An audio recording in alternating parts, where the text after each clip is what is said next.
এই কথাটা মনের মধ্যে বসাই নেন, যে আপনার সে আপনারই থাকবে, যে আপনার নয় সে কোনো না কোনো ভাবে চলে যাবে। আর যখন চলে যাবে বুঝে নেবেন সে আপনার ছিল না, এতদিন আপনি অনুমানে ছিলেন।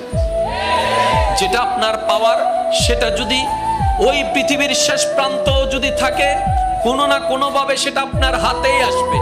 আর যেটা আপনার নয়, এটা যদি আপনার হাতের কাছেও থাকে আপনি স্পর্শ করতে পারবেন না।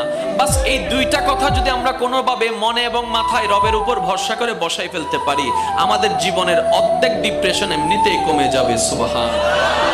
ধৈর্যের ফল মিষ্টি হয়। ধৈর্যের ফল, বাক্যটা আবার খেয়াল করেন, ধৈর্যের ফল মিষ্টি হয়। কখন হয় সেটা কিন্তু বলা নাই, কখন হয় কি বারে হয় সেটা কিন্তু বলা নাই। তার মানে ধৈর্যের ফল মিষ্টি হবে, এটাই সত্য, কিন্তু সেই সময়টা যেন